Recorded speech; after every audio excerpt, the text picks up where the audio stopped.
Chapter 5. Our March into the Desert. We had killed 9 elephants, and it took us 2 days to cut out the tusks, and, having brought them into camp, to bury them carefully in the sand under a large tree which made a conspicuous mark for miles round. It was a wonderfully fine lot of ivory. I never saw a better, averaging as it did between 40 and 50 pounds a tusk. The tusks of the great bull that killed poor Kiva scaled 170 pounds the pair, so nearly as we could judge. As for Kiva himself, we buried what remained of him in an ant-bear hole, together with an assegai to protect himself with on his journey to a better world. On the 3rd day we marched again, hoping that we might live to return to dig up our buried ivory, and in due course, after a long and wearisome tramp and many adventures which I have not space to detail, we reached Sitanda's Kraal, near the Lukanga River, the real starting point of our expedition. Very well do I recollect our arrival at that place. To the right was a scattered native settlement with a few stone cattle kraals and some cultivated lands down by the water where these savages grew their scanty supply of grain, and beyond it stretched great tracts of waving veld covered with tall grass over which herds of the smaller game were wandering. To the left lay the vast desert. This spot appears to be the outpost of the fertile country, and it would be difficult to say to what natural causes such an abrupt change in the character of the soil is due. But so it is. Just below our encampment flowed a little stream, on the farther side of which is a stony slope, the same down which, 20 years before, I had seen poor Sylvestre creeping back after his attempt to reach Solomon's mines, and, beyond that slope, begins the waterless desert, covered with a species of karoo shrub. It was evening when we pitched our camp, and the great ball of the sun was sinking into the desert, sending glorious rays of many-colored light flying all over its vast expanse. Leaving Good to superintend the arrangement of our little camp, I took Sir Henry with me, and walking to the top of the slope opposite, we gazed across the desert. The air was very clear, and far, far away I could distinguish the faint blue outlines, here and there capped with white, of the Suleiman Berg. "There," I said, "there is the wall round Solomon's mines, but God knows if we shall ever climb it." "My brother should be there, and if he is, I shall reach him somehow," said Sir Henry, in that tone of quiet confidence which marked the man. "I hope so," I answered, and turned to go back to the camp when I saw that we were not alone. Behind us, also gazing earnestly towards the far-off mountains, stood the great Kafir Umbopa. The Zulu spoke when he saw that I had observed him, addressing Sir Henry, to whom he had attached himself. "Is it to that land that thou wouldst journey, Incubu?" A native word meaning, I believe, an elephant, and the name given to Sir Henry by the Kafirs, he said, pointing towards the mountain with his broad assegai. I asked him sharply what he meant by addressing his master in that familiar way.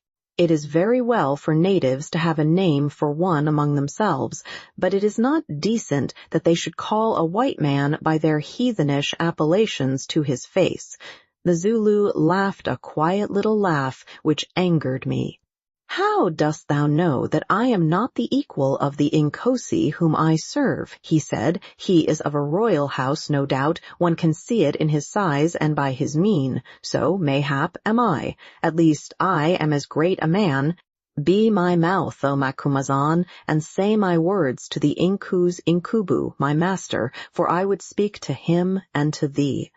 I was angry with the man, for I am not accustomed to be talked to in that way by Kafirs, but somehow he impressed me, and besides I was curious to know what he had to say, so I translated, expressing my opinion at the same time that he was an impudent fellow, and that his swagger was outrageous.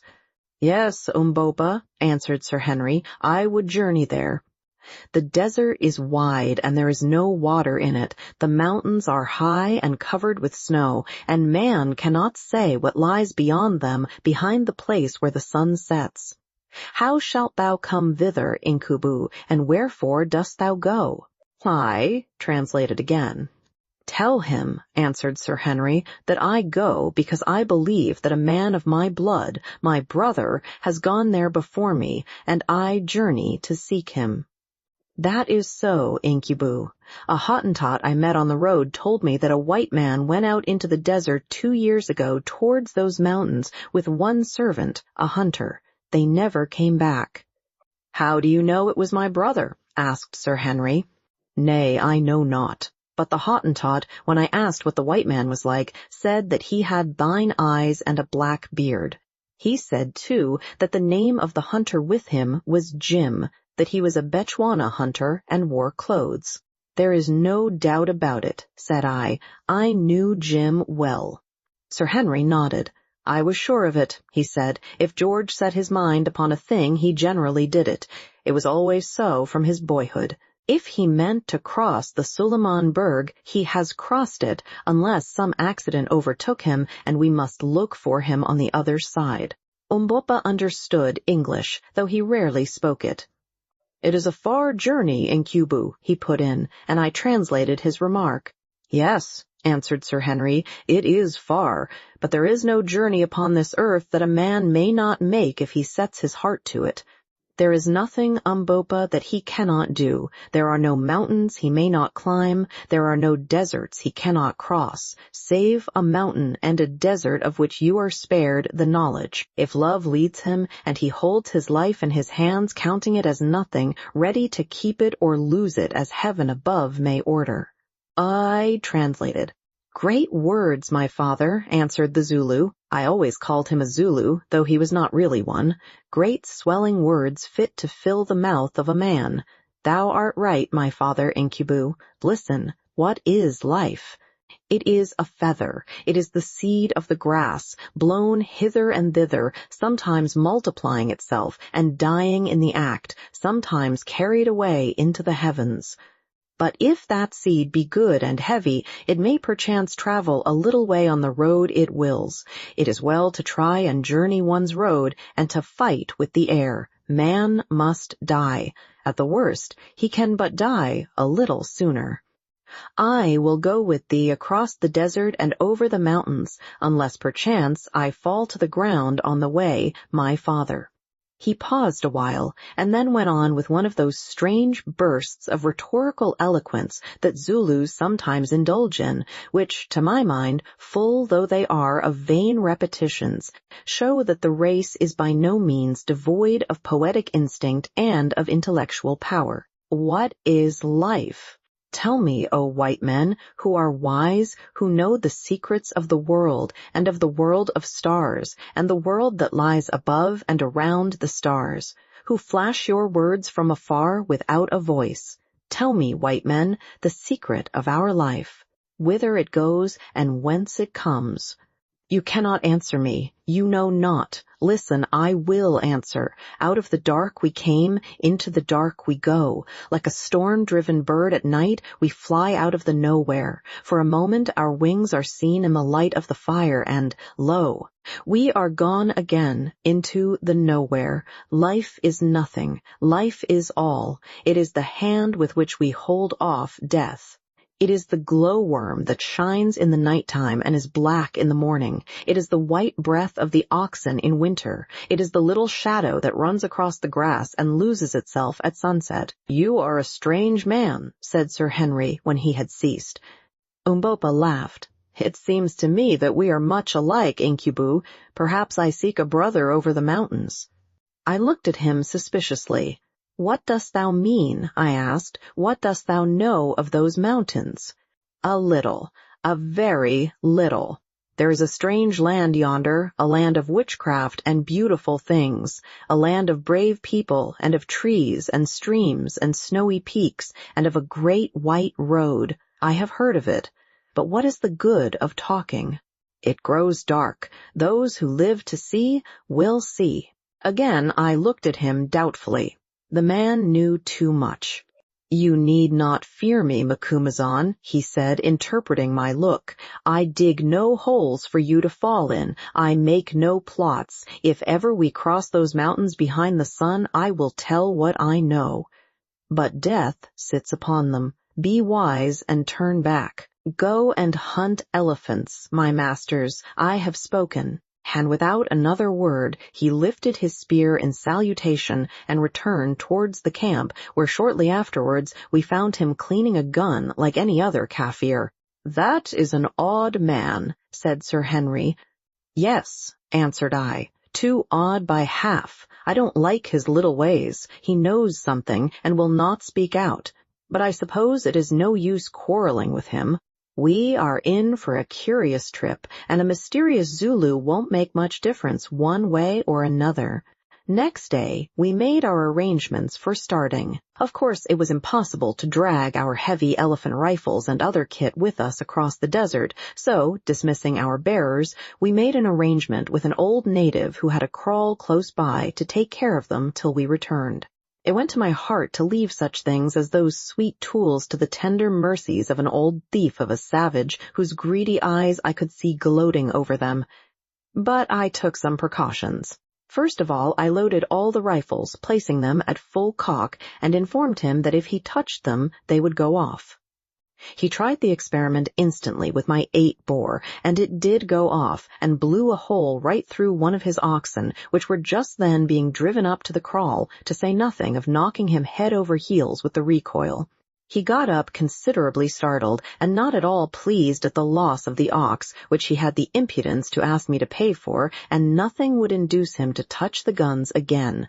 "Put the live devils out of the way up there in the thatch," he said, "or they will murder us all." Then I told him that, when we came back, if one of those things was missing, I would kill him and his people by witchcraft.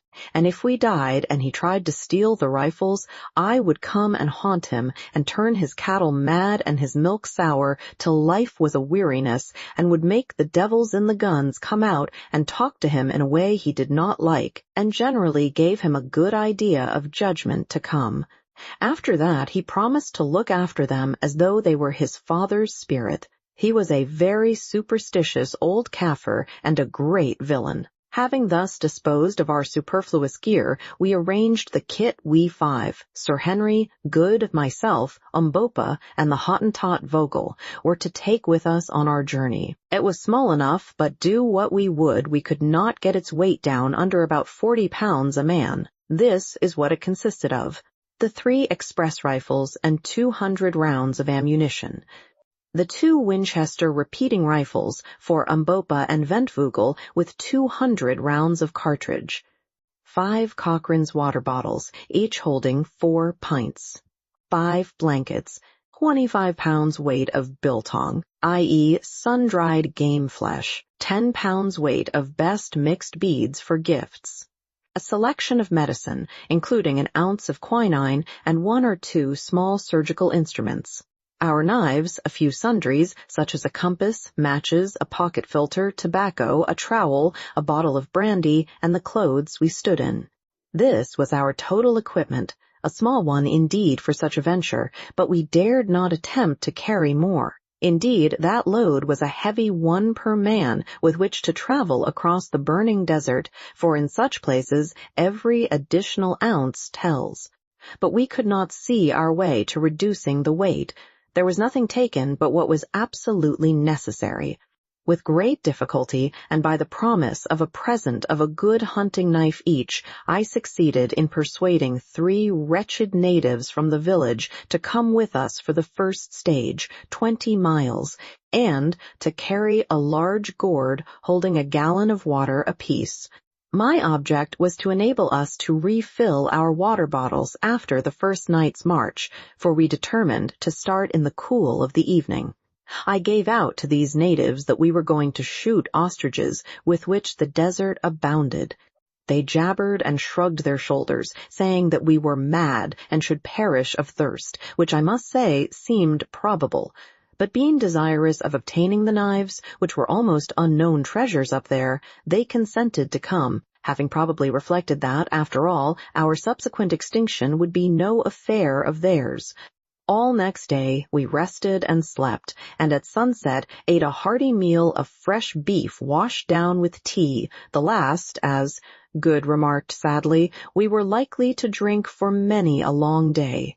Then, having made our final preparations, we lay down and waited for the moon to rise. At last, about 9 o'clock, up she came in all her glory, flooding the wild country with light and throwing a silver sheen on the expanse of rolling desert before us, which looked as solemn and quiet and as alien to man as the star-studded firmament above.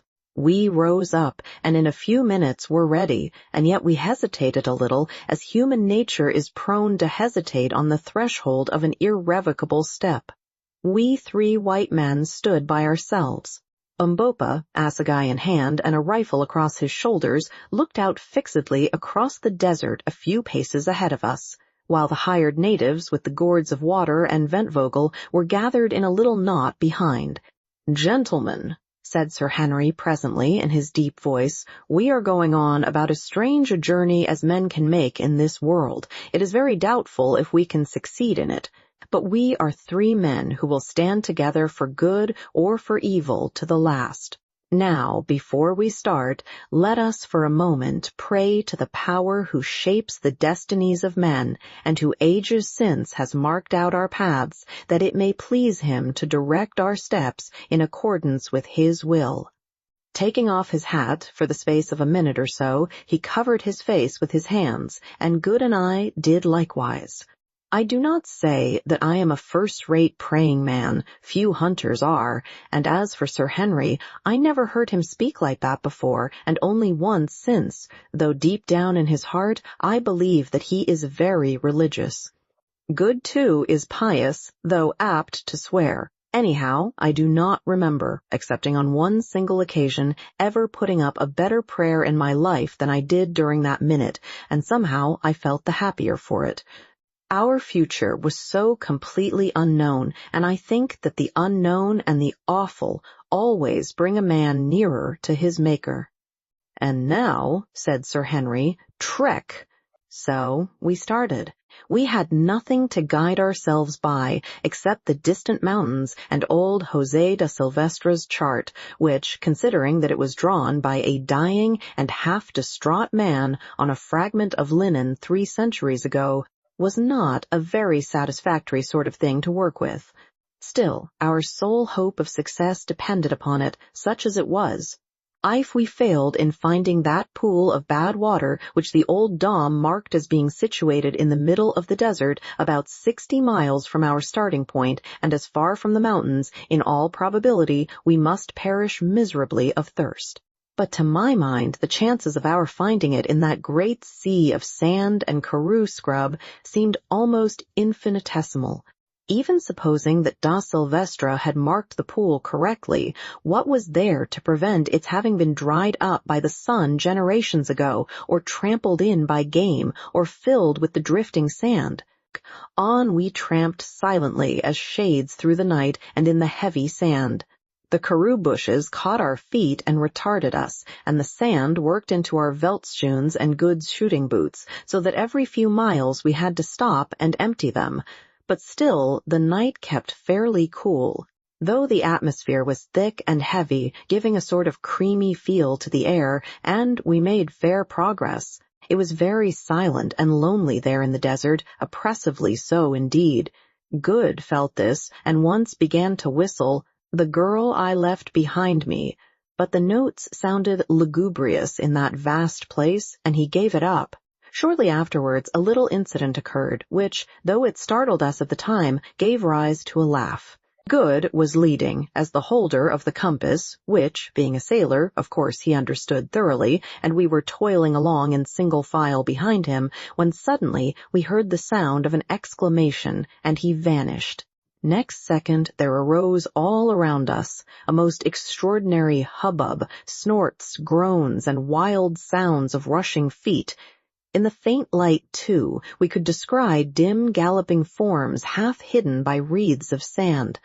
The natives threw down their loads and prepared to bolt, but remembering that there was nowhere to run to, they cast themselves upon the ground and howled out that it was ghosts. As for Sir Henry and myself, we stood amazed, nor was our amazement lessened when we perceived the form of Good careering off in the direction of the mountains, apparently mounted on the back of a horse and halloaing wildly. In another second he threw up his arms, and we heard him come to the earth with a thud. Then I saw what had happened. We had stumbled upon a herd of sleeping quagga, onto the back of one of which Good actually had fallen, and the brood naturally enough got up and made off with him. Calling out to the others that it was all right, I ran towards Good, much afraid lest he should be hurt, but to my great relief I found him sitting in the sand, his eyeglass still fixed firmly in his eye, rather shaken and very much frightened, but not in any way injured. After this, we traveled on without any further misadventure till about 1 o'clock, when we called a halt, and, having drunk a little water, not much, for water was precious, and rested for half an hour, we started again. On we went, till at last the east began to blush like the cheek of a girl. Then there came faint rays of primrose light that changed presently to golden bars, through which the dawn glided out across the desert. The stars grew pale and paler still, till at last they vanished. The golden moon waxed wan, and her mountain ridges stood out against her sickly face like the bones on the cheek of a dying man. Then came spear upon spear of light, flashing far away across the boundless wilderness, piercing and firing the veils of mist, till the desert was draped in a tremulous golden glow, and it was day. Still we did not halt, though by this time we should have been glad enough to do so, for we knew that when once the sun was fully up, it would be almost impossible for us to travel. At length, about an hour later, we spied a little pile of boulders rising out of the plain, and to this we dragged ourselves. As luck would have it, here we found an overhanging slab of rock carpeted beneath with smooth sand, which afforded a most grateful shelter from the heat. Underneath this we crept, and each of us having drunk some water and eaten a bit of biltong, we lay down and soon were sound asleep. It was 3 o'clock in the afternoon before we woke, to find our bearers preparing to return. They had seen enough of the desert already, and no number of knives would have tempted them to come a step farther. So we took a hearty drink, and having emptied our water bottles, filled them up again from the gourds that they had brought with them, and then watched them depart on their 20 miles tramp home. At 4:30 we also started. It was lonely and desolate work, for with the exception of a few ostriches, there was not a single living creature to be seen on all the vast expanse of sandy plain. Evidently it was too dry for game, and with the exception of a deadly-looking cobra or two, we saw no reptiles. One insect, however, we found abundant, and that was the common or house fly. There they came, not as single spies, but in battalions, as I think the Old Testament says somewhere. He is an extraordinary insect, is the housefly. Go where you will, you find him, and so it must have been always. I have seen him enclosed in amber, which is, I was told, quite 500,000 years old, looking exactly like his descendant of today, and I have little doubt but that when the last man lies dying on the earth, he will be buzzing round, if this event happens to occur in summer, watching for an opportunity to settle on his nose. At sunset we halted, waiting for the moon to rise. At last she came up, beautiful and serene as ever, and with one halt about 2 o'clock in the morning, we trudged on wearily through the night, till at last the welcome sun put a period to our labors. We drank a little and flung ourselves down on the sand, thoroughly tired out, and soon were all asleep. There was no need to set a watch, for we had nothing to fear from anybody or anything in that vast untenanted plain. Our only enemies were heat, thirst, and flies, but far rather would I have faced any danger from man or beast than that awful trinity. This time we were not so lucky as to find a sheltering rock to guard us from the glare of the sun, with the result that about 7 o'clock we woke up experiencing the exact sensations one would attribute to a beefsteak on a gridiron. We were literally being baked through and through. The burning sun seemed to be sucking our very blood out of us. We sat up and gasped. "Phew," said I, grabbing at the halo of flies which buzzed cheerfully round my head. The heat did not affect them. "My word," said Sir Henry. "It is hot," echoed Good. It was hot, indeed, and there was not a bit of shelter to be found. Look where we would, there was no rock or tree, nothing but an unending glare, rendered dazzling by the heated air that danced over the surface of the desert as it dances over a red-hot stove. "What is to be done?" asked Sir Henry. "We can't stand this for long." We looked at each other blankly. "I have it," said Good. "We must dig a hole, get in it, and cover ourselves with the karoo bushes." It did not seem a very promising suggestion, but at least it was better than nothing, so we set to work and, with the trowel we had brought with us and the help of our hands, in about an hour we succeeded in delving out a patch of ground some 10 feet long by 12 wide to the depth of 2 feet. Then we cut a quantity of low scrub with our hunting knives, and creeping into the hole, pulled it over us all, with the exception of Ventvirgil, on whom, being a Hottentot, the heat had no particular effect. This gave us some slight shelter from the burning rays of the sun, but the atmosphere in that amateur grave can be better imagined than described. The black hole of Calcutta must have been a fool to it. Indeed, to this moment, I do not know how we lived through the day. There we lay, panting, and every now and again moistening our lips from our scanty supply of water. Had we followed our inclinations, we should have finished all we possessed in the first 2 hours, but we were forced to exercise the most rigid care, for if our water failed us, we knew that very soon we must perish miserably.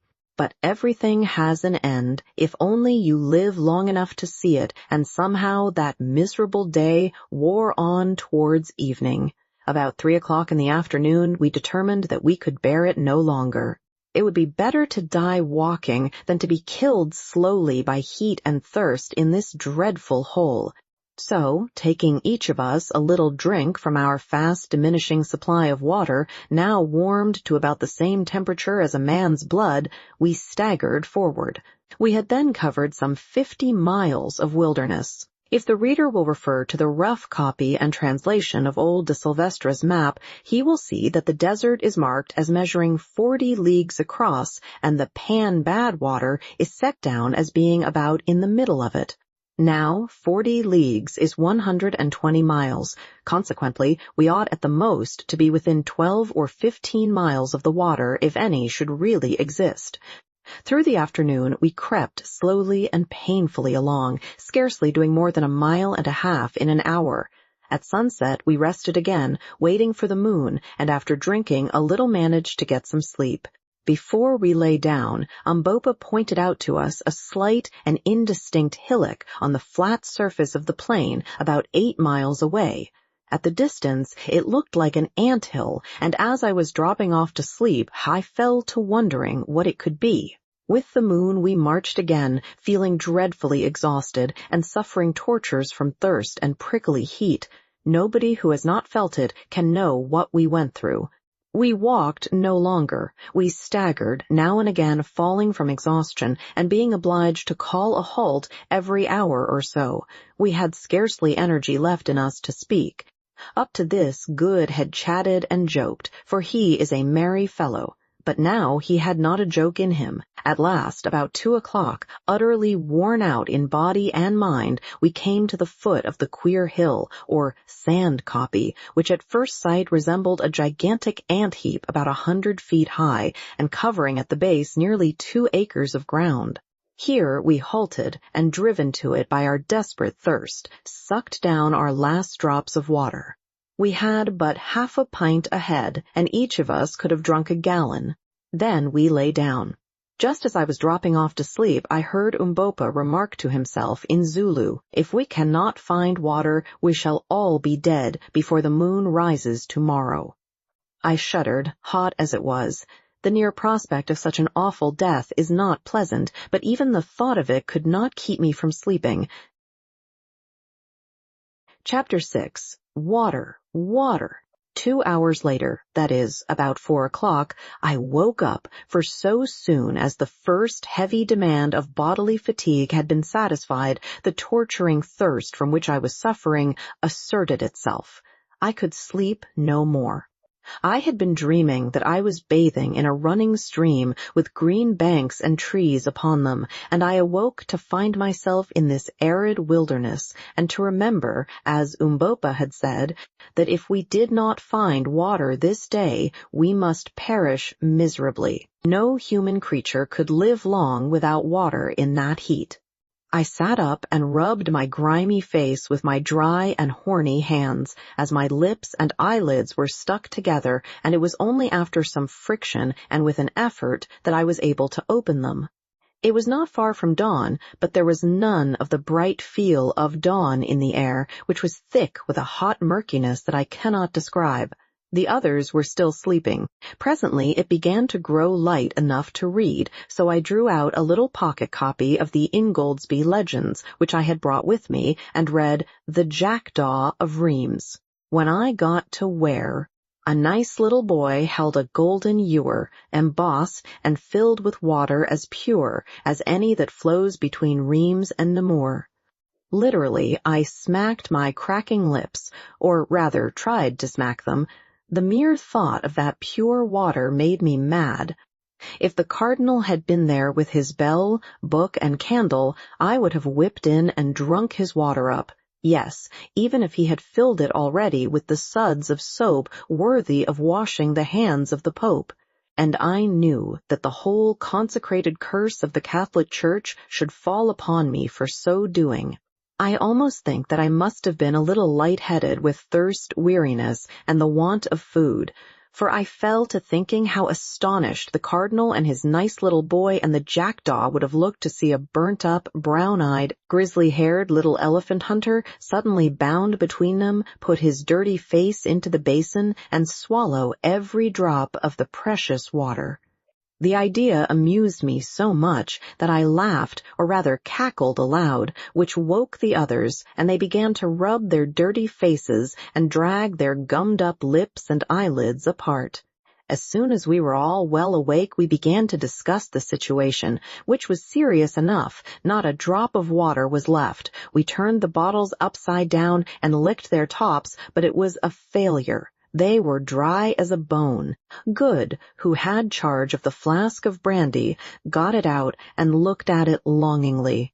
But Sir Henry promptly took it away from him, for to drink raw spirit would only have been to precipitate the end.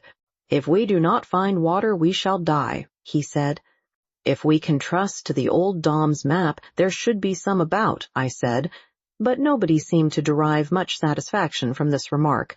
It was so evident that no great faith could be put in the map. Now it was gradually growing light, and as we sat staring blankly at each other, I observed the Hottentot Ventvirgel rise and begin to walk about with his eyes on the ground. Presently he stopped short, and uttering a guttural exclamation, pointed to the earth.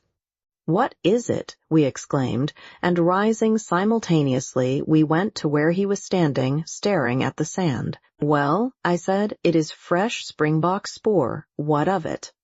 "Springbucks do not go far from water," he answered in Dutch.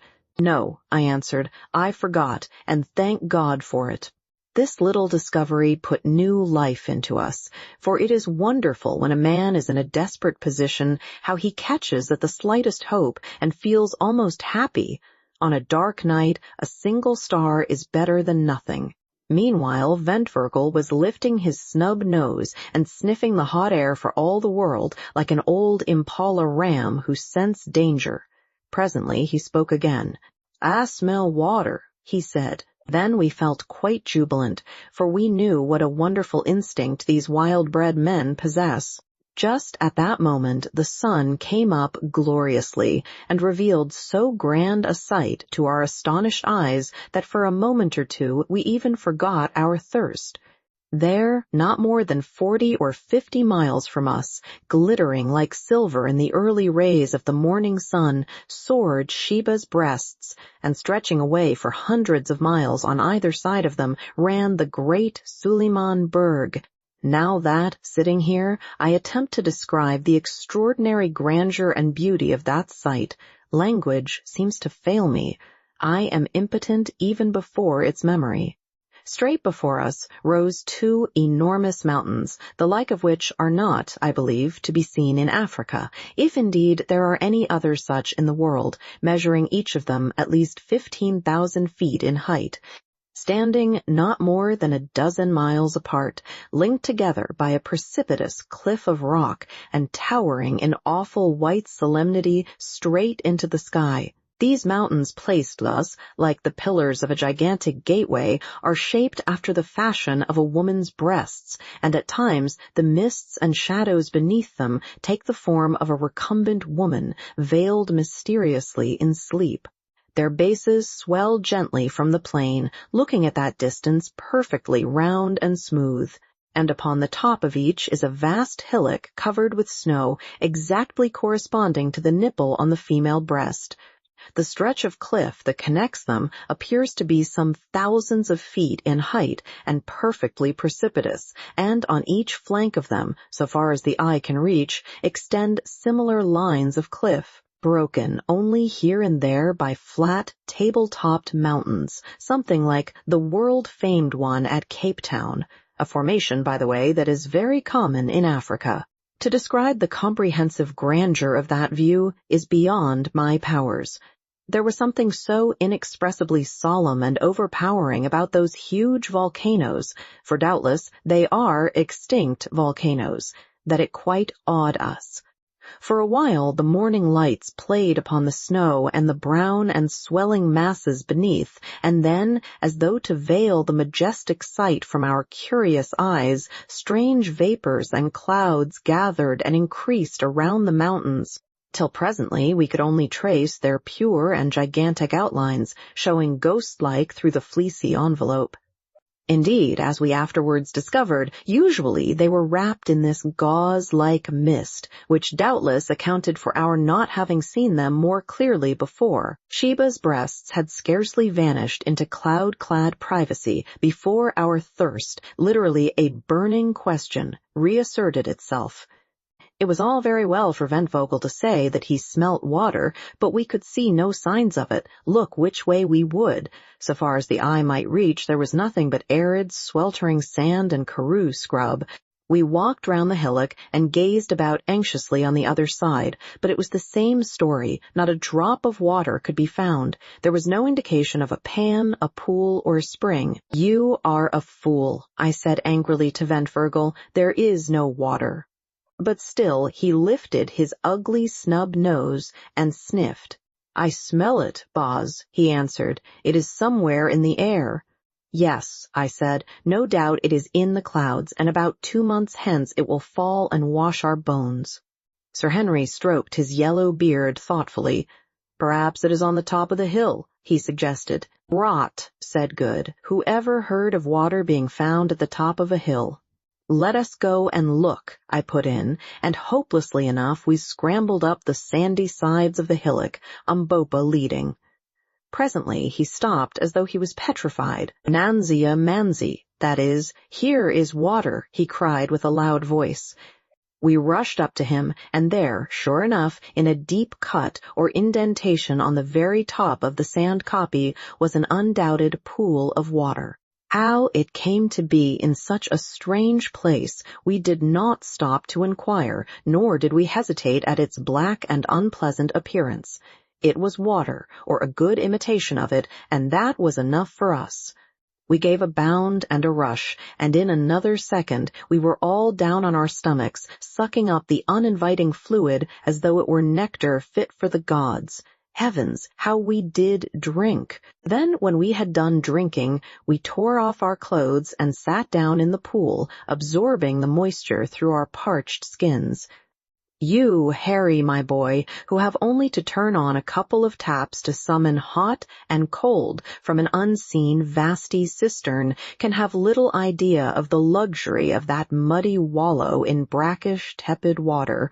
After a while we rose from it, refreshed indeed, and fell to on our biltong, of which we had scarcely been able to touch a mouthful for 24 hours, and ate our fill. Then we smoked a pipe and lay down by the side of that blessed pool under the overhanging shadow of its bank and slept till noon. All that day we rested there by the water, thanking our stars that we had been lucky enough to find it, bad as it was, and not forgetting to render a due share of gratitude to the shade of the long-departed Da Silvestra, who had set its position down so accurately on the tail of his shirt. The wonderful thing to us was that the pan should have lasted so long, and the only way in which I can account for this is on the supposition that it is fed by some spring deep down in the sand. Having filled both ourselves and our water bottles as full as possible, in far better spirits, we started off again with the moon.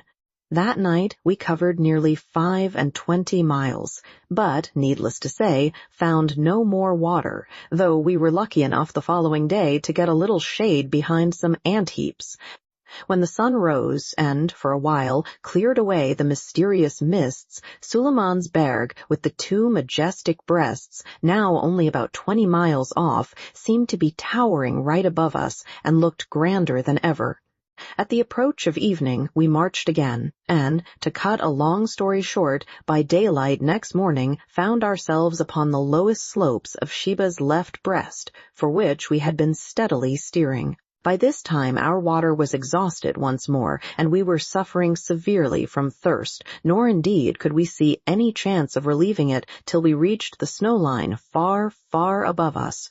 After resting an hour or two, driven to it by our torturing thirst, we went on, toiling painfully in the burning heat up the lava slopes, for we found that the huge base of the mountain was composed entirely of lava beds belched from the bowels of the earth in some far past age. By 11 o'clock we were utterly exhausted and, generally speaking, in a very bad state indeed. The lava clinker, over which we must drag ourselves, though smooth compared with some clinker I have heard of, such as that on the island of Ascension, for instance, was yet rough enough to make our feet very sore, and this, together with our other miseries, had pretty well finished us. A few 100 yards above us were some large lumps of lava, and towards these we steered with the intention of lying down beneath their shade. We reached them, and to our surprise, so far as we had a capacity for surprise left in us, on a little plateau or ridge close by, we saw that the clinker was covered with a dense green growth. Evidently soil formed of decomposed lava had rested there, and in due course had become the receptacle of seeds deposited by birds. But we did not take much further interest in the green growth, for one cannot live on grass like Nebuchadnezzar. That requires a special dispensation of Providence and peculiar digestive organs. So we sat down under the rocks and groaned, and for one I wished heartily that we had never started on this fool's errand. As we were sitting there, I saw Umbopa get up and hobble towards the patch of green, and a few minutes afterwards, to my great astonishment, I perceived that usually very dignified individual dancing and shouting like a maniac, and waving something green. Off we all scrambled towards him as fast as our wearied limbs would carry us, hoping that he had found water. "What is it, Umbopa, son of a fool?" I shouted in Zulu. "It is food and water, Macumazahn," and again he waved the green thing. Then I saw what he had found. It was a melon. We had hit upon a patch of wild melons, thousands of them, and dead ripe. "Melons!" I yelled to Good, who was next me, and in another minute his false teeth were fixed in one of them. I think we ate about 6 each before we had done, and poor fruit as they were, I doubt if I ever thought anything nicer. But melons are not very nutritious, and when we had satisfied our thirst with their pulpy substance and put a stalk to cool by the simple process of cutting them in two and setting them end on in the hot sun to grow cold by evaporation, we began to feel exceedingly hungry. We had still some biltong left, but our stomachs turned from biltong, and besides, we were obliged to be very sparing of it, for we could not say when we should find more food. Just at this moment a lucky thing chanced. Looking across the desert, I saw a flock of about 10 large birds flying straight towards us. "Skit, Boz, skit, shoot, master, shoot," whispered the Hottentot, throwing himself on his face, an example which we all followed. Then I saw that the birds were a flock of paw, or bustards, and that they would pass within 50 yards of my head. Taking one of the repeating Winchesters, I waited till they were nearly over us, and then jumped to my feet. On seeing me, the paw bunched up together, as I expected that they would, and I fired 2 shots straight into the thick of them, and, as luck would have it, brought one down, a fine fellow, that weighed about 20 pounds. In half an hour we had a fire made of dry melon stalks, and he was toasting over it, and we made such a feed as we had not tasted for a week. We ate that paw. Nothing was left of him but his leg bones and his beak, and we felt not a little the better afterwards. That night we went on again with the moon, carrying as many melons as we could with us. As we ascended, we found the air grew cooler and cooler, which was a great relief to us, and at dawn, so far as we could judge, we were not more than about a dozen miles from the snow line. Here we discovered more melons, and so had no longer any anxiety about water, for we knew that we should soon get plenty of snow. But the ascent had now become very precipitous, and we made but slow progress, not more than a mile an hour. Also that night we ate our last morsel of biltong. As yet, with the exception of the paw, we had seen no living thing on the mountain, nor had we come across a single spring or stream of water, which struck us as very odd, considering the expanse of snow above us, which must, we thought, melt sometimes. But as we afterwards discovered, owing to a cause which it is quite beyond my power to explain, all the streams flowed down upon the north side of the mountains. Now we began to grow very anxious about food. We had escaped death by thirst, but it seemed probable that it was only to die of hunger. The events of the next 3 miserable days are best described by copying the entries made at the time in my notebook. 21st May. Started 11 a.m., finding the atmosphere quite cold enough to travel by day and carrying some watermelons with us. Struggled on all day, but found no more melons, having evidently passed out of their district. Saw no game of any sort. Halted for the night at sundown, having had no food for many hours. Suffered much during the night from cold. 22nd. Started at sunrise again, feeling very faint and weak, only made about 5 miles all day, found some patches of snow, of which we ate, but nothing else, camped at night under the edge of a great plateau, cold, bitter. Drank a little brandy each and huddled ourselves together, each wrapped up in his blanket to keep ourselves alive, are now suffering frightfully from starvation and weariness. Thought that Ventvirgel would have died during the night. 23rd. Struggled forward once more as soon as the sun was well up and had thawed our limbs a little. We are now in a dreadful plight, and I fear that unless we get food, this will be our last day's journey. But little brandy left. Good Sir Henry and Umbopa bear up wonderfully, but Ventvogel is in a very bad way. Like most Hottentots, he cannot stand cold. Pangs of hunger, not so bad, but have a sort of numb feeling about the stomach. Others say the same. We are now on a level with the precipitous chain, or wall of lava, linking the 2 breasts, and the view is glorious. Behind us the glowing desert rolls away to the horizon, and before us lie mile upon mile of smooth, hard snow, almost level, but swelling gently upwards, out of the center of which the nipple of the mountain, that appears to be some miles in circumference, rises about 4,000 feet into the sky. Not a living thing is to be seen. God help us. I fear that our time has come, and now I will drop the journal, partly because it is not very interesting reading. Also what follows requires telling rather more fully. All that day. The 23rd May. We struggled slowly up the incline of snow, lying down from time to time to rest. A strange, gaunt crew we must have looked while, laden as we were, we dragged our weary feet over the dazzling plain, glaring round us with hungry eyes. Not that there was much use in glaring, for we could see nothing to eat.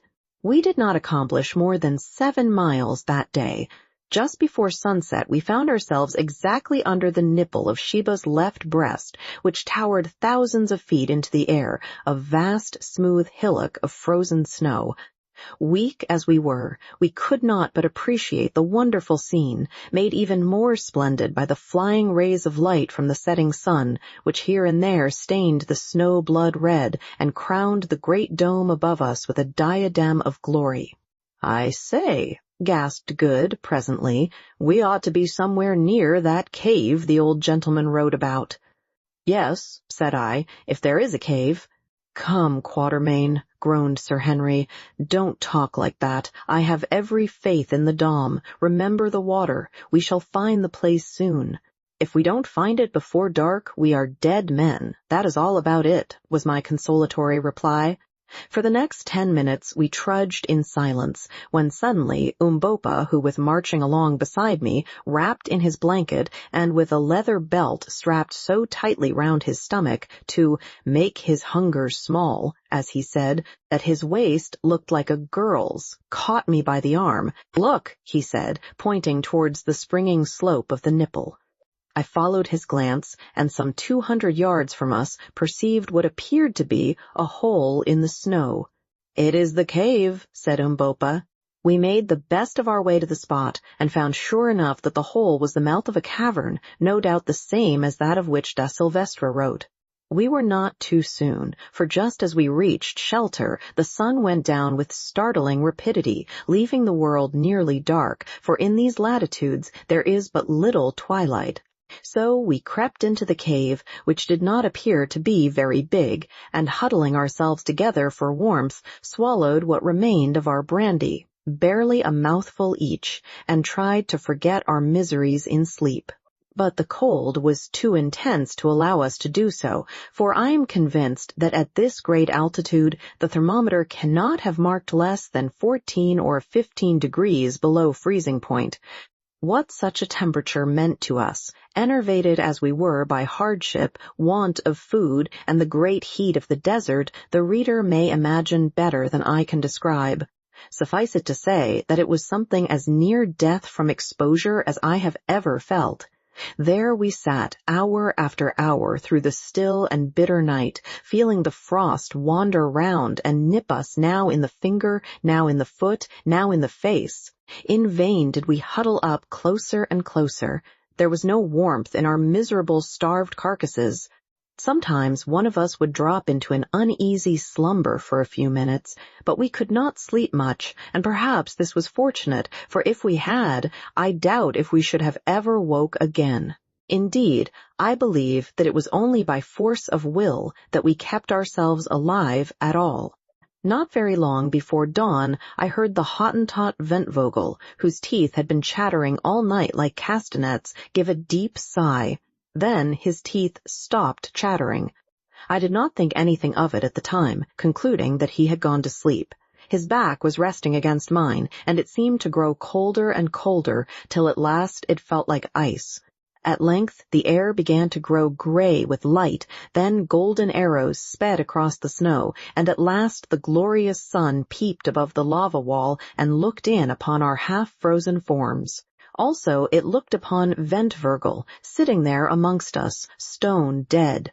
No wonder his back felt cold, poor fellow. He had died when I heard him sigh, and was now frozen almost stiff. Shocked beyond measure, we dragged ourselves from the corpse. How strange is that horror we mortals have of the companionship of a dead body, and left it sitting there, its arms clasped about its knees. By this time the sunlight was pouring its cold rays, for here they were cold, straight into the mouth of the cave.